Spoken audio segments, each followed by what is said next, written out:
మిథునం వారికి గనక చూసుకున్నట్లయితే ప్రధానంగా మిథున రాశి వారికి 12వ భావంలో శుక్రగ్రహం ఏదైతే ఉందో ఈ శుక్రుడు 12లోకి మనకి ఏప్రిల్ 19వ తేదీ నుంచి మే 14వ తేదీ వరకు ఉంటాడంట అక్కడ. అంటే దాదాపుగా ఒక 25 రోజులు 26 రోజులు ఉంటుంది దాని ప్రభావం, శుక్ర ప్రభావం.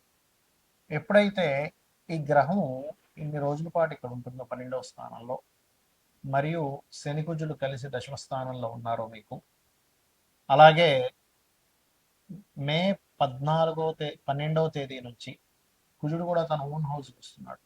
అంటే శుక్రుడు ఒకసారి ఓన్ హౌస్లోకి వస్తున్నాడు 12వ స్థానంలోకి, కుజుడు 11వ స్థానంలో ఓన్ హౌస్లోకి వస్తున్నాడు. ఈ రెండూ కూడా ఈ సంవత్సరంలో ఒక డిఫరెంట్ ఎనర్జీని క్రియేట్ చేసే ప్రకృతి పరంగా విపరీతమైన ఎండలను ఇచ్చేటువంటి గ్రహాలుగా మారుతాయి ఇవి. అయితే 12లో ఉండేటువంటి శుక్రుడు మీకు ఎటువంటి ఫలితాలు ఇస్తాడు మిథునం వారికి అనేటువంటి అంశాలు చెప్తుంది నేనైనప్పటికీ, చెప్పిస్తుంది సాక్షాత్ లలితా అమ్మవారిగా భావిస్తూ ఆ లలితాంబిక అమ్మవారి యొక్క అనుగ్రహం మీకు పరిపూర్ణంగా కలగాలని మనస్ఫూర్తిగా కోరుకుంటూ, ఇక్కడ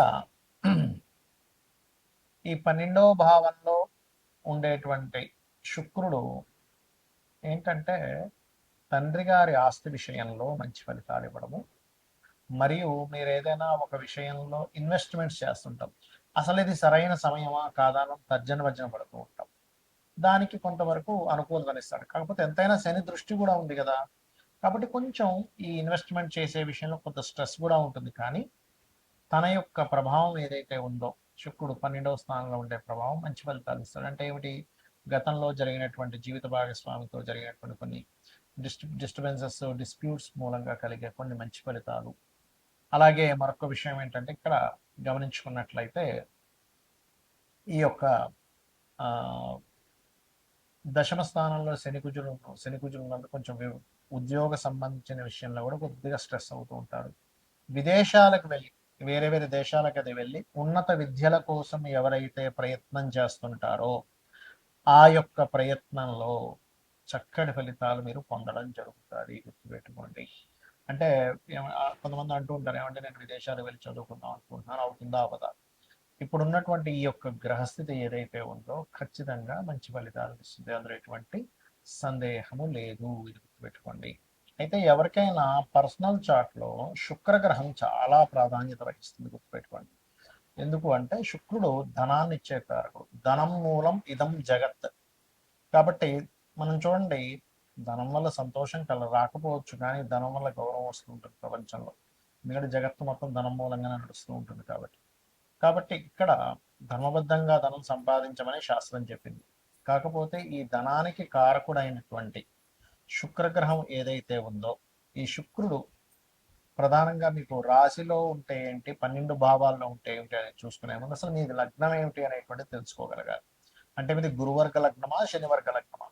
గురువర్గ లగ్నాలు అంటే ఏమిటి అంటే మేషము, కర్కాటకము, సింహము, వృశ్చికము, ధనస్సు, మీనము, ఇవి గురువర్గ లగ్నాలుగా చెప్పబడతాయి. మరి శనివర్గ లగ్నాలు అంటే వృషభము, మిథునము, కన్యా, తుల, మకర, కుంభాలు శనివర్గ లగ్నాలు. ఇక్కడ ఈ గురువర్గ లగ్నాలకు శుక్రుడు పాపవుతాడు, శనివర్గ లగ్నానికి శుభ్రవుతాడు. అయితే ఈ శనివర్గ లగ్నాలకు మాత్రమే మరి ధనం సంపాదిస్తారా శుక్రుడు శుభ్రవుతున్నందుకు? గురువర్గ లగ్నాలకు సంపాదించడం అంటే అలా ఏముండదు. ఎందుకంటే తన సహజంగా సెకండ్ లార్డ్, రెండవ అధిపతి బాగుంటే ఎవరికైనా ధనం బాగుంటుంది.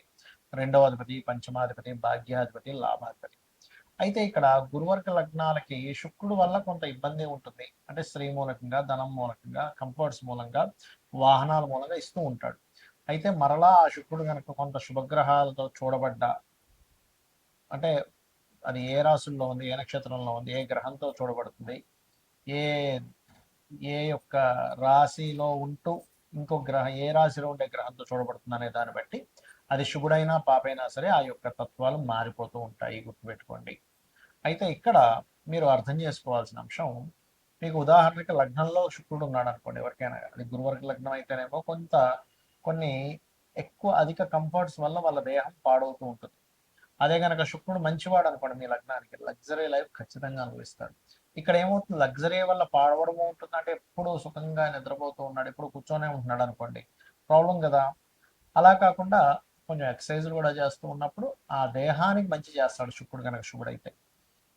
అయితే శుక్రుడు ఎప్పుడైనా సరే ధనస్థానంలో ఉన్నప్పుడు ఏంటంటే ధన సహజంగా శుక్రుడు ధనస్థానంలో ఉన్నందుకు ధన సంబంధించినటువంటి విషయంలో బాగుంటుంది, అందులో ఎటువంటి సందేహం లేదు.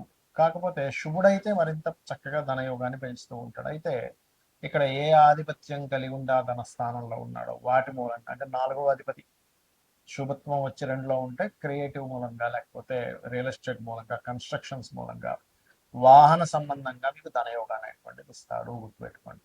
ఇక 3వ భావంలో శుక్రుడు ఉన్నాడు. ఉదాహరణకి పాప అయితేనేమో కొంతమంది స్త్రీల పరిచయాల వల్ల ఇబ్బంది వస్తుంది, శుభుడైతే వాళ్ళ వల్లనే కొంత సహకారం ఉంటుంది. సహోదరులతో కొంతవరకు శుభుడైతేనేమో ప్రేమానురాగాలు ఉంటాయి. పాప అయ్యాడు అనుకోండి, కొంతమంది చూడండి, సొంత చెల్లెలే, సొంత అక్కే, లేకపోతే తెలిసిన వాళ్ళే స్త్రీ ఇబ్బంది పెట్టింది, మోసం చేశారంటూ ఉంటారు, అలాంటివి జరుగుతూ ఉంటాయి.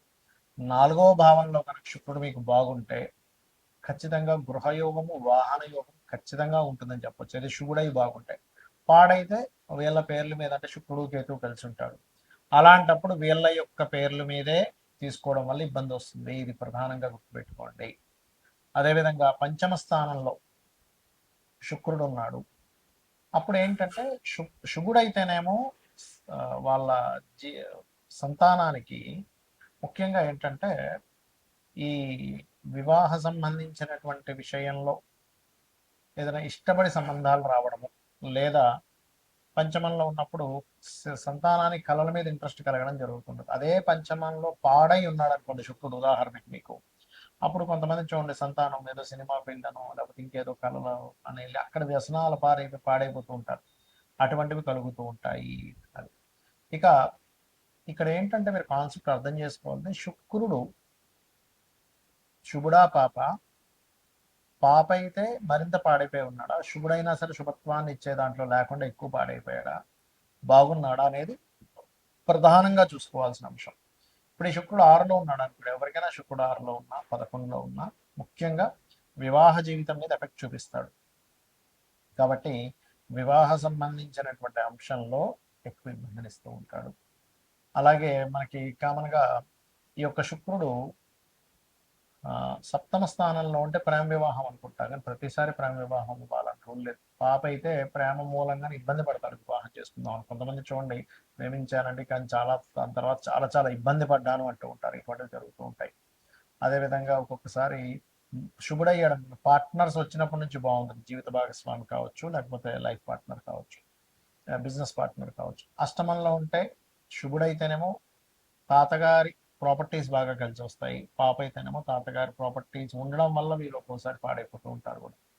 అలాగే యాక్సిడెంట్స్ కూడా ఎక్కువ అవుతూ ఉంటాయి ఒకవేళ పాప అయితే కనుక. అష్టమాధిపతి పాప చతుర్థంలో ఉన్నాడు అనుకోండి, అప్పుడు ప్రభావం ఎక్కువగా ఉంటూ ఉంటుంది. ఇక అదేవిధంగా గమనించుకున్నట్లయితే భాగ్యంలో ఉంటే తండ్రికి కళా సంబంధించినటువంటి భాగ్యం, అంటే ఇప్పుడు హైయర్ ఎడ్యుకేషన్లో మంచి ఫలితాలు ఇస్తాడు బాగుంటే. పాడైతే తండ్రి వ్యసనాలు పాడవడం కూడా జరుగుతూ ఉంటుంది. దశమంలో శుక్రుడు ఉంటే బ్యాంకింగ్, ఫ్యాషన్ రిలేటెడ్ రంగాల్లో ఉద్యోగాలు, పాడైనట్లయితే ఆ ఫ్యాషన్ రంగాలకు వెళ్ళడం ద్వారానే ఇబ్బంది వస్తూ ఉంటుంది. బ్యాంకింగ్లోనే తిరుగుతూ ఉంటాడు కానీ జాబ్ రాదు. ఇక్కడ ఏంటంటే మీరు దేంట్లో ఎక్కువగా తిరుగుతూ మీ సమయాన్ని వృధా చేసుకుంటున్నారు అనేటువంటి విషయాన్ని కూడా గ్రహం చెప్తుంది, గుర్తుపెట్టుకోండి. అలాగే లాభస్థాన శుక్రుడు, ఇందాక మనం చెప్పుకున్నాం వివాహ జీవితం, వివాహ సంబంధించిన విషయాలకు మంచిది కాదు అని.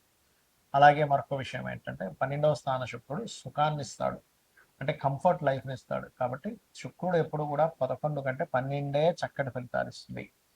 ఇక ఈ యొక్క విషయంలో శుక్రుడు కనుక పాడైనట్లయితే ఎవరైనా సరే అమ్మవారి ఆరాధన చేయడము, లలితా సహస్రనామాల యొక్క శ్రవణము పఠనము చేయడం కనుక చేసినట్లయితే అన్ని విధాలా బాగుంటుంది. శ్రీమాత్రే నమః.